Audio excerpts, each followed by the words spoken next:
ஜோதிடத்தின் பரிணாம வளர்ச்சி ஏஎல்பி ஜோதிடம் 15 நாட்களில் நீங்களும் ஜோதிடராகலாம். அனைவருக்கும் வணக்கம். இன்றைக்கி என்ன பார்க்க போகிறோம் அப்படின்னு பார்த்தீங்கன்னா, பொதுவாகவே இந்த அஷ்டமி நவமி அப்படின்னு சொல்லப்படுகின்ற நிகழ்வுகள் எந்த விசேஷமான ஒரு விஷயத்தையும் பண்ண மாட்டாங்க. சார் அஷ்டமி நவமி எல்லாருக்குமே இது தெரியும். சாதாரணமாக அஷ்டமி நவமி அப்படின்னு சொன்னாவே இன்றைக்கி வேணாம்ப்பா, இன்றைக்கி போக வேண்டாம், நாளைக்கு போகலாம். சரி ஊருக்கு கிளம்பலாம். ஊருக்கு கிளம்புனா கூட அஷ்டமியாக இருக்குது நவமியாக இருக்குது எந்த ஒரு விஷயத்தையும் பண்ணாது. சார் ரிஜிஸ்ட்ரேஷன் பண்ணலாமா, அஷ்டமியாக இருக்குது நவமியாக இருக்குது எந்த ஒரு விஷயத்தையும் பண்ணலாமா.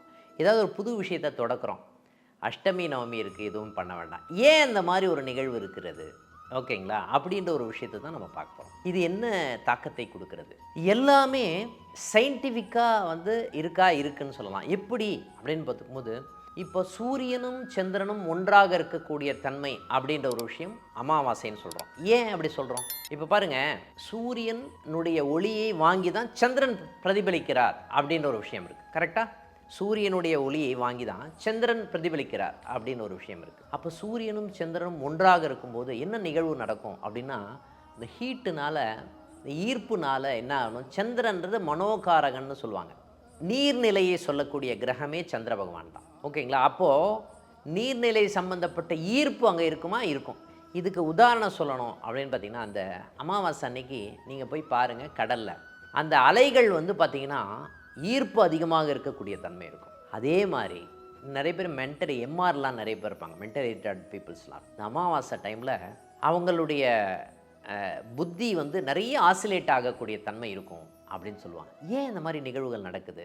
எப்போவுமே சூரியன் அப்படின்னா பித்ருக்காரகன்னு சொல்லுவோம். நம்ம சூரியனை பித்ருக்காரகன்னு சொல்லுவோம். மூதாதையர்கள் சம்பந்தப்பட்ட நிகழ்வுகள் சூரியனைக்கு ஒப்பாக கொடுக்கக்கூடிய. ஏன்னா சூரியன் இல்லைன்னு வச்சுக்கோங்களேன், நம்ம யாருமே இல்லை, உலகமே இல்லைன்னு சொல்லலாம். ஆனால் அந்த வெப்பத்தில் தான் எல்லா விஷயங்களும். ஏன்னா சூரியன் சென்டர் ஆஃப் கிராவிட்டி, சென்டரில் இருக்கக்கூடிய ஒரு விஷயம் இருக்கக்கூடிய தன்மை இருக்குன்னு சொல்லலாம். அதனை சுற்றி தான் பார்த்திங்கன்னா எல்லா பிளானட்டும் சுற்றி வருகின்றது அப்படின்ற ஒரு நிலைப்பாடு இருக்குது சயின்ஸில், ஓகேங்களா. சூரியன் மையமாக இருக்கக்கூடிய ஒரு கிரகம்னு சொல்லலாம். அப்போது அந்த ஹீட்டான ஒரு விஷயத்தை நோக்கி எல்லாமே பேலன்ஸ்டாக இருக்கக்கூடிய தன்மை இருக்குது.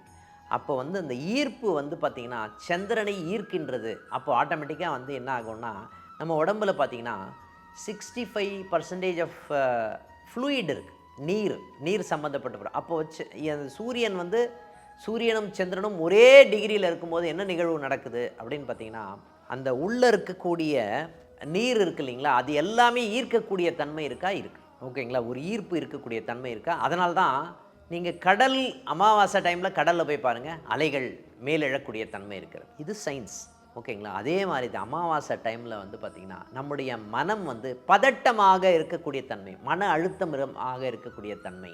அதனால தான் இதை பேலன்ஸ் பண்ணுறதுக்கு தான் பித்திருக்கடனை ஏற்படுத்தக்கூடிய ஒரு நிகழ்வை செய்கிறார்கள். ஏன் பித்திருக்கடனை செய்கிறார்கள் அப்படின்னு பார்த்திங்கன்னா, முக்கியமாக சூரியன் அப்படின்னா பித்திருக்காரகன்னு சொல்லியிருக்கணும். மூதாதையர்கள்னு சொல்லுவாங்க, நம்மளுடைய டிஎன்ஏன்னு சொல்லுவோம். காலபுருஷ லக்னத்துக்கு 5ஆம் இடத்துக்குரியவன் யார்?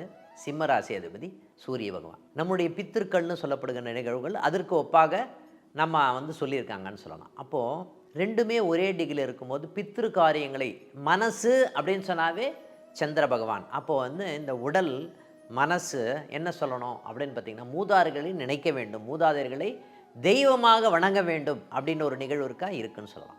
அப்போ இது ரெண்டும் சேரும் பொழுது என்ன நிகழ்வு நடக்குது அப்படின்னா, ஒரு பதட்டமான ஒரு தன்மை ஏற்படுகிறது. இது ஹீட்டான பிளானட் சூரியன். ஆனால் சந்திரன்றது பார்த்திங்கன்னா ஒரு குளுமையான பிளானட், ஓகேங்களா. அதனால தான் சந்திரனை பார்த்திங்கன்னா நீர்நிலைக்கு ஒப்பாக சொல்லியிருக்காங்க அப்படின்னு சொல்லலாம். அப்போ ரெண்டுமே ஒன்றாக இருக்கும்போது வேறு வேறு தன்மையை கொண்டது அப்படின்ற மாதிரி ஒரு நிகழ்வு இருக்கா, ஈர்ப்பு இருக்கா, ரெண்டுத்துக்கும் ஈர்ப்பு இருக்குன்னு சொல்லலாம். அதே மாதிரி இந்த பௌர்ணமி அன்னைக்கு பார்த்திங்கன்னா நமக்கு குளுமையாக இருக்கக்கூடிய, ப்ளசண்ட்டாக இருக்கக்கூடிய, பதட்டமே இருக்காது, குளுமையாக இருக்கும். ஏன்னா சூரியனுக்கு நேராக 180 டிகிரியில் சந்திர பகவான் இருக்கக்கூடிய தன்மை இருக்குன்னு சொல்லலாம். அப்போ சூரியனுக்கு நேராக சந்திர பகவான் இருக்கக்கூடிய தன்மையை சூரியனுடைய வெளிச்சத்தை வாங்கி சந்திரன் பிரதிபலிக்கிறார் அப்படின்னு ஒரு நிகழ்வு இருக்குது. அப்போது இது ரொம்ப ப்ளசண்ட்டாக இருக்கக்கூடிய தன்மை, கிட்ட இல்லை, ஒன்றா இல்லை, அப்போ பதட்டமே இல்லை அப்படின்ற மாதிரி நிகழ்வு இருக்குன்னு சொல்லலாம். அப்போ பௌர்ணமியில் நல்ல விஷயங்கள் செய்யலாமா, செய்யலாம். அமாவாசையில் சில விஷயங்கள் மட்டும்தான் பண்ணுவாங்க, சில விஷயங்கள் பண்ண மாட்டாங்க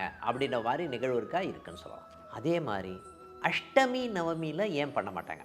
இது ரொம்ப முக்கியமான விஷயம். அஷ்டமி நவமி அப்படின்னும் போது சூரியனுடைய கிரணங்கள்னு சொல்லப்படுகின்ற விஷயங்கள் வந்து பார்த்திங்கன்னா சந்திரனுக்கு டைரக்டாக படாத ஒரு தன்மையில் இருக்கும் அப்படின்ற மாதிரி நிகழ்வு இருக்குது. அப்புறம் சூரியனுக்கு இருக்கிற இடத்துல இருந்து 4ஆம் பாவத்தில் 1 2 3 4 12 கட்டத்தில் 4ஆம் பாவத்தில் சந்திர பகவான் இருக்கக்கூடிய தன்மையை வந்து பார்த்திங்கன்னா சூரியனுடைய வெளிச்சம் டைரக்டாக சந்திரனுக்கு படாத ஒரு தன்மையை கொடுக்கறது அப்படின்ற மாதிரி நிகழ்வு இருக்கா இருக்குது. இது வளர்பிறையாக இருந்தால் 4ஆம் பாவத்தில் இருக்கும் சந்திர பகவான். தேய்பிறையாக இருந்தால் சூரியனுக்கு 10ஆம் பாவத்தில் சந்திர பகவான் இருக்கக்கூடிய தன்மை. அஷ்டமி நவமி 2 நாளும் அந்த மாதிரி இருக்கக்கூடிய தன்மை இருக்கா இருக்குது.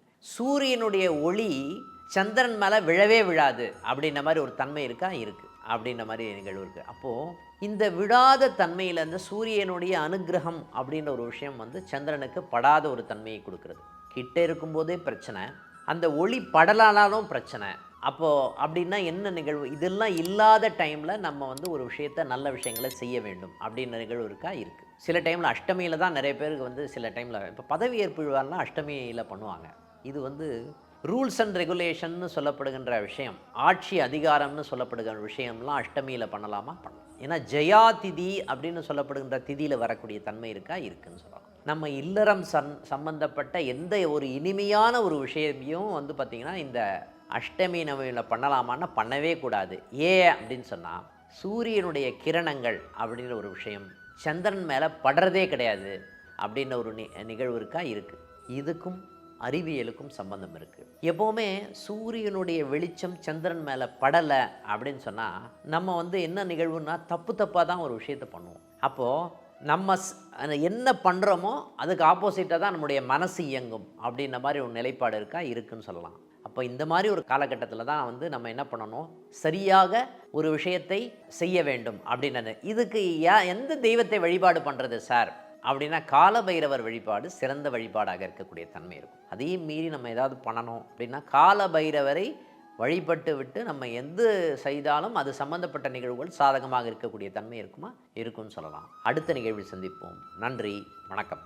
ஜோதிடத்தின் பரிணாம வளர்ச்சி ALP ஜோதிடம் 15 நாட்களில் நீங்களும் ஜோதிடராகலாம்.